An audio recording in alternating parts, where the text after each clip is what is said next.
Before you invest weeks into any rehabilitation exercise, it is worth knowing whether that exercise is actually the right one for your specific presentation.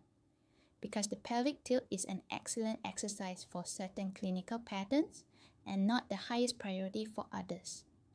Let me walk you through who genuinely benefits most from making the pelvic tilt a central part of their rehabilitation program. The clearest indication for the pelvic tilt is any presentation involving reduced deep lumbopelvic stabilizer activation. This is the technical description of what happens when back pain, prolonged inactivity, or sustained poor postural loading has inhibited the local muscles that protect the lumbar spine under dynamic load.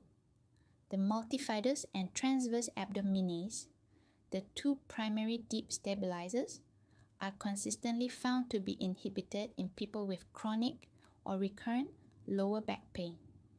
This inhibition is not a conscious decision. It is a reflex response to pain that the nervous system maintains even after the original pain has resolved. This is why people who had a significant back pain episode years ago but feel fine now often have deeply inhibited deep stabilizers and remain structurally vulnerable to recurring episodes under load. Research using real-time ultrasound imaging consistently shows delayed and reduced transverse abdominis recruitment in people with chronic lower back pain compared to pain-free controls. This deficit in activation timing, not just strength, is what the pelvic tilt specifically corrects through the neural re-education process. The pelvic tilt is specifically designed to retrain that neural connection. It establishes the voluntary pathway to transverse abdominis and multifidus activation in a low-load, fully supported position before asking that activation to contribute to any functional movement. People with chronic or recurrent lower back pain of any structural origin, disc-related, facet-related, muscular, non-specific, are the primary indication for this exercise. People with anterior pelvic tilt posture, where the lower back curves excessively inward and the abdomen protrudes forward, are strongly indicated because this postural pattern is consistently associated with deep stabilizer inhibition. The anterior tilt posture increases lumbar extension loading, narrows the intervertebral foramina, and compresses the posterior facet joints, all drivers of the chronic lumbar aching that many Malaysian desk workers experience. Post-C-section patients and people with diastasis recti are strongly indicated because surgical disruption of the anterior abdominal wall requires systematic rebuilding of the deep activation pattern from the beginning. People with sacroiliac joint dysfunction benefit because the pelvic tilt's restoration of lumbopelvic neuromuscular control directly reduces the excessive shear forces through the SI joint that drive this condition.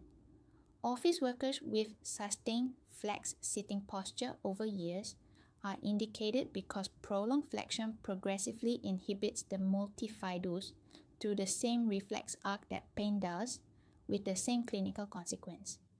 Research shows that sustained lumbar flexion for 6 to 8 hours daily produces measurable reductions in multifidus cross-sectional area over months, even in the absence of pain.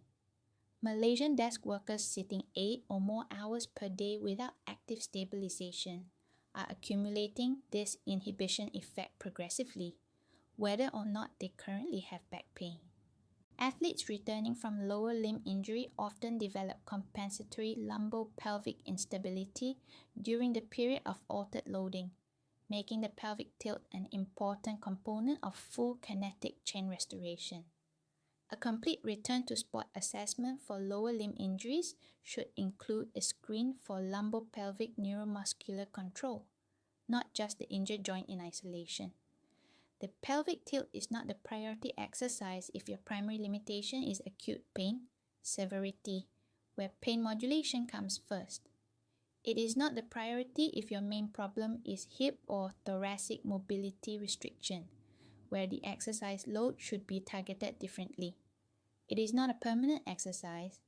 It is a foundation that a physiotherapist progressively replaces with more complex loading as the deep stabilizer activation becomes established and reliable under functional demand. The goal is always to make the pelvic tilt redundant by building the deep system into habitual function at every load level. The typical progression moves from pelvic tilt to dad bug, bird dog, and loaded functional patterns, with each stage requiring reliable activation from the one before. The full guide to the pelvic tilt exercise, who it is for, and how to progress beyond it is in the link in the description.